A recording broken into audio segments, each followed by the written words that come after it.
ನಾವು ಎಷ್ಟು ಅಂತ ಕಾಮೆಂಟ್ ಮಾಡೋಣ ಸರ್, ಎಷ್ಟು ಅಂತ ಹೇಳೋಣ? ಏನೇ ಹೇಳಿದ್ರು ತಪ್ಪಾಗತ್ತೆ, ಏನೇ ತಪ್ಪು ಹೇಳಿದ್ರು ಅದರದ್ದು ಕಾನ್ಸಿಕ್ವೆನ್ಸಸ್ ನಮಗೇನೆ ಬರೋದು.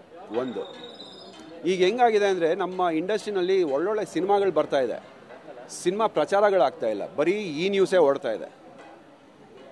ಲವ್ಲಿ ಸಿನಿಮಾ ಚೆನ್ನಾಗಿದೆ, ನಮ್ಮ ಒಂದು ಕೋಟಿ ಅನ್ನೋ ಸಿನಿಮಾ ಚೆನ್ನಾಗಿದೆ, ಎಲ್ಲಿ ಅದರದ್ದು ಸೌಂಡು ಹೊರಗಡೆ ಮೀಡಿಯಾನಲ್ಲಿ ಎಲ್ಲೂ ಬರ್ತಾ ಇಲ್ಲ. ಯಾಕೆ? ಇದೊಂದು ಹೈ ಪ್ರೊಫೈಲ್ ಕೇಸ್ ಅಂದ್ಬಿಟ್ಟು ಬರೀ ಇದ್ರ ಬಗ್ಗೆನೇ ಮಾತುಕತೆ ನಡೀತಾ ಇದೆ. ನಾನು ಕೇಳ್ತಿರೋದು, ಈ ಒಂದು 3-4 ದಿನದಲ್ಲಿ 3 ಜನ ಲೇಬರ್ಗಳು ಮರ್ಡರ್ ಆಗಿದ್ದಾರೆ ವಿತಿನ್ 24 hours. ಒಬ್ಬ ತಾತ ಮೊಮ್ಮಗಳನ್ನ ಸೆಕ್ಷುವಲಿ ಅಸಾಲ್ಟ್ ಮಾಡಿದ್ದಾನೆ. ಅದೆಲ್ಲ ಕೇಸ್ ಅನ್ಸೋದಿಲ್ವಾ? ದೊಡ್ಡ ಕೇಸ್ ಅನ್ಸೋದಿಲ್ವಾ? ಅದು ಕ್ರೈಮೇ ತಾನೆ. ಯಾಕೆ ಅದ್ರ ಬಗ್ಗೆ ಯಾರೂ ಮಾತಾಡ್ತಿಲ್ಲ? ಬೇರೆ ಬರ್ತಾ ಇರೋ ಕ್ರೈಮ್ಗಳೆಲ್ಲ ಹಂಗೆ ಕೊಚ್ಕೊಂಡು ಹೊಟ್ಟೋಗ್ಬಿಡ್ತಾ ಇದೆ.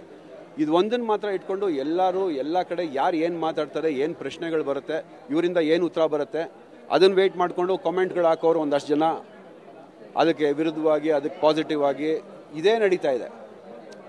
ಆಯಿತು ಇನ್ಸಿಡೆಂಟ್. ವಿಶ್ವೇಶ್ವರ ಸಜ್ಜನ್ ಬೇಲದ ಕೃಷಿ ಮಾಡಿ ಎಕರೆಗೆ 3 ಲಕ್ಷ ಗಳಿಸ್ತಿದ್ದಾರೆ. ನೀವು ಕೂಡ ಅವರಿಂದ ಕಲಿಬೇಕಾ? ಅವ್ರ ಜೊತೆ ವಿಡಿಯೋ ಕಾಲ್ನಲ್ಲಿ ಮಾತಾಡಬೇಕಾ? ಈಗಲೇ ಫ್ರೀಡಮ್ ಆ್ಯಪ್ ಡೌನ್ಲೋಡ್ ಮಾಡಿ. ಆಗಿದೆ, ಕೋರ್ಟ್ನಲ್ಲಿದೆ, ಜಡ್ಜ್ಮೆಂಟ್ ಕಾಯೋಣ. ಜಡ್ಜ್ಮೆಂಟ್ ಅದಂತೂ ತಪ್ಪು ಮಾಡೋದಕ್ಕಾಗೋದಿಲ್ಲ. ಸೊ ಜಡ್ಜ್ಮೆಂಟ್ ಬಂದ ಮೇಲೆ ಯಾವ್ದು ಸರಿ ಯಾವ್ದು ಸುಳ್ಳು ಎಲ್ಲ ಗೊತ್ತಾಗತ್ತೆ, ಎಲ್ಲದಕ್ಕೂ ಒಂದು ಮುಕ್ತಿ ಸಿಗತ್ತೆ. ಅದಾದಮೇಲೆ ಆ ವಿಷಯದ ಬಗ್ಗೆ ಚರ್ಚೆ ಮಾಡ್ಬೋದು. ಇವಾಗ ಸಾಕಷ್ಟು ನಡೀತಾ ಇದೆ, ಅದ್ರ ಚರ್ಚೆಗಳು ಮಾಡೋಣ ಸರ್. ಅಂದರೆ ನಮ್ಮ ಸಿನಿಮಾ ಇಂಡಸ್ಟ್ರಿನಲ್ಲಿ ಸಿನಿಮಾಗಳನ್ನ ನೋಡೋದ್ರ ಬಗ್ಗೆ ಚರ್ಚೆ ಮಾಡೋಣ, ಒಳ್ಳೆ ಸಿನಿಮಾಗಳ ಬಗ್ಗೆ ಚರ್ಚೆ ಮಾಡೋಣ. ಇದು ಒಂದನ್ನು ಇಟ್ಕೊಂಡು ಎಲ್ಲ ಕಡೆ ಅದೇ ಆಗೋಗ್ಬಿಟ್ಟಿದೆ. ಈಗ ನಿಮ್ಮ ಪಾತ್ರ ಮೈಸೂರಲ್ಲಿ ಶೂಟಿಂಗಲ್ಲಿ ಈ ಇನ್ಸಿಡೆಂಟ್ ಆದಮೇಲೂ ಕೂಡ ದರ್ಶನ್ ಸರ್ ಭಾಗಿಯಾಗಿದ್ರು ಅನ್ನೋಂಥ ಮಾಹಿತಿ ಇರುವಂಥದ್ದು, ಮತ್ತು ಅಲ್ಲೇ ಕೂಡ ಅವ್ರು ಅರೆಸ್ಟ್ ಆಗಿದ್ರು.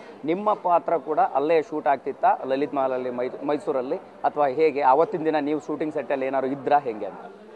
ಅವತ್ತಿನ ದಿನ ಶೂಟ್ ಸ್ಟಾರ್ಟ್ ಆಗಿ ಜಸ್ಟ್ ನನ್ನ ಸೀನ್ ನಡೀತಾ ಇತ್ತು ಮಾರ್ನಿಂಗು. ನೆಕ್ಸ್ಟ್ ಸೀನ್ ಶೂಟ್ ಆಗಬೇಕಾಗಿತ್ತು, ಅಷ್ಟೊತ್ತಿಗೆ ಪ್ಯಾಕಪ್ ಆಯಿತು.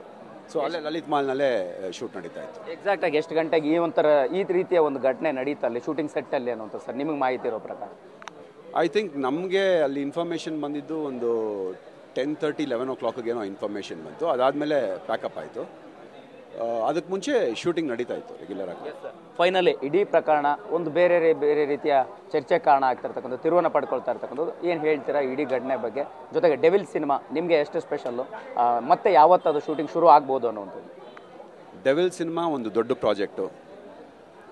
ಡೈರೆಕ್ಟರ್ಸ್ ಆಗಲಿ ಇಡೀ ತಂಡ ತುಂಬ ಕಷ್ಟಪಟ್ಟಿದ್ದಾರೆ ಆ ಸಿನಿಮಾನ ಒಂದು ಸ್ಟೇಜಿಗೆ ತರೋದಕ್ಕೆ. ಆ್ಯಂಡ್ ಆಲ್ಸೋ ಶೂಟಿಂಗ್ವರೆಗೂ ಬರಬೇಕು ಅಂದರೆ ನಿಮಗೆ ಪ್ರೀ ಪ್ರೊಡಕ್ಷನ್ನು, ಒಂದಷ್ಟು ಜನ ಟೆಕ್ನಿಷಿಯನ್ಸು, ಒಂದು ಅಷ್ಟು ಎಲ್ಲರಿಗೂ ಅವ್ರದ್ದೇ ಆದಂಥ ಒಂದು ಕಷ್ಟಗಳಿರುತ್ತೆ.